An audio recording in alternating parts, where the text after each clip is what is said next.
Jangan lupa subscribe di YouTube channel Metro TV News dan juga nyalakan notifikasinya.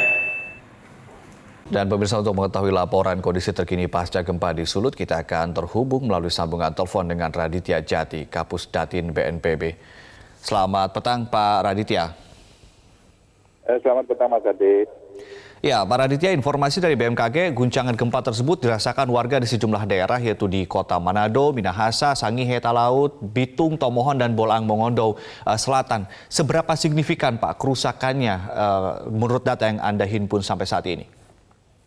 Baik, terima kasih Mas Adi. Jadi sesuai dengan apa yang telah kami himpun dari BPBD setempat dan kemudian juga ada pengecekan lokasi. Sementara kami rilis ada 5 rumah warga yang Kepulauan Talaut dan 1 gereja yang terdampak dari gempa ini.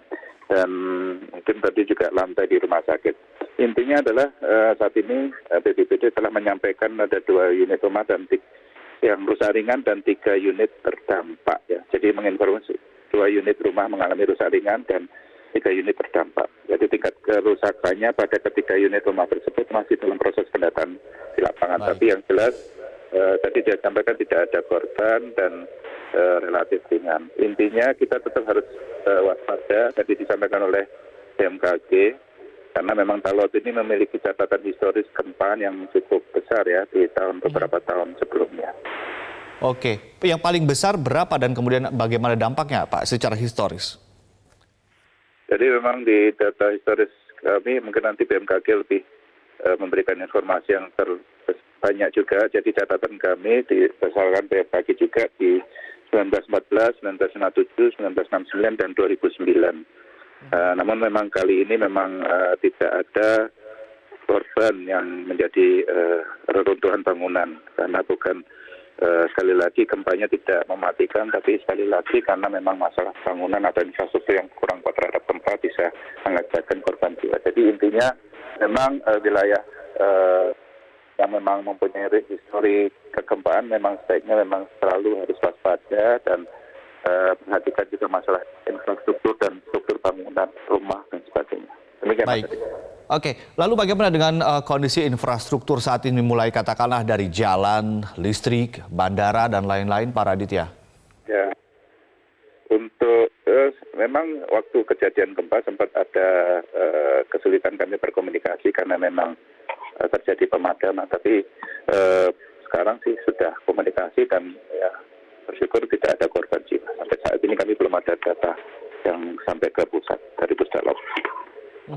Kalau menurut data yang kemudian dihimpun oleh tim Anda, Pak Raditya, apakah hingga saat ini masih ada gempa susulan? Atau mungkin terakhir kapan gempa susulan terjadi di sana? Ya, saya rasa masalah prediksi post earthquake bisa disampaikan oleh BMKG yang jelas memiliki ilmunya dan perhitungan terkait dengan seismisitas itu. Jadi mungkin nanti dari BMKG lebih bisa menjelaskan. Intinya yang perlu diketahui adalah sekarang masalah kesiapsiagaan dan kewaspadaan masyarakat. Biasanya kalau ada gempa susulan memang kita tetap harus waspada dan menghindari rumah-rumah atau struktur yang memang sudah retak dan mungkin ada potensi untuk risiko terjadi reruntuhan. Baik. Pak Raditya, pertanyaannya adalah apakah sejauh ini setelah gempa 7,1 masih ada gempa susulan? Terakhir Pak, mungkin bisa diinformasikan atau bagaimana? Ya, saya rasa sekali lagi informasi kegempaan wali datanya ada di BMKG. Jadi kami mengikuti informasi yang selalu disampaikan termasuk potensi-potensi kalau itu terjadi gempa susulan. Karena keilmuannya ada di BMKG. Jadi kami lebih banyak bagaimana kesiapsiagaan dan waspada masyarakat dalam menghadapi hal ini. Demikian Mas Adi. Baik, dilihat dari sisi resiko, Pak Raditya, sebanyak 86.759 jiwa berpotensi terpapar bahaya gempa bumi di 18 kecamatan di wilayah tersebut. Himbauan macam apa Pak yang diberikan bagi masyarakat Pak? Baik, yang pertama terkait dengan kegempaan, memang kita harus tahu bagaimana struktur yang kita diamin atau rumah atau bangunan apapun, apakah itu tahan gempa atau tidak. Nah, itu ada mekanisme asesmen yang bisa dilakukan secara sederhana. Sekali lagi kami ada aplikasi tarik baik posisi kita di mana, apakah risiko sedang dan tinggi. Kalau itu sedang dan tinggi, apa yang harus kita lakukan sebelum, saat, dan setelah kejadian gempa itu. Kedua, asesmen bangunan bisa diukur berdasarkan peraturan PU terkait dengan struktur bangunan, bisa asesmen secara mandiri untuk rumah masing-masing, apakah bangunan itu kurang lebih secara asesmen singkat bisa mengetahui potensi kalau itu terjadi gempa apakah kuat atau tidak.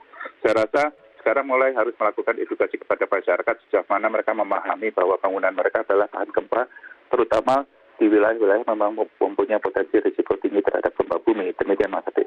Baik, Pak Raditya, untuk kesiapsiagaan BNPB khususnya kepanjangannya di daerah terdampak saat ini yaitu BPBD sendiri bagaimana Pak? Apa yang kemudian tengah disiapkan untuk mengantisipasi bencana-bencana susulan, katakanlah gempa-gempa susulan yang lain atau mungkin untuk mengantisipasi bencana yang lebih besar dari ini? Khusus di kawasan yang saat ini terdampak, Pak. Baik, sebetulnya kalau kajian risiko dan pemetaan itu sudah dilakukan dan 34 provinsi seluruh Indonesia sudah mempunyai peta dan risikonya, termasuk bagaimana sebetulnya mengatur strateginya untuk mengurangi risiko tersebut.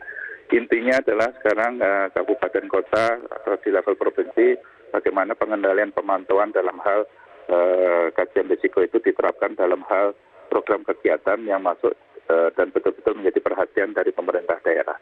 Tidak hanya itu, masyarakat diharapkan juga bisa memahami sejauh mana bahwa risiko mereka itu ada di situ dan apa yang harus mereka lakukan. Yang paling penting adalah sekarang kesadaran secara kolektif kita tahu bahwa potensi risiko itu ada dan apa yang harus kita lakukan. Dan saya rasa sudah banyak ilmunya, tinggal sekarang bagaimana edukasi dan kita melakukan simulasi.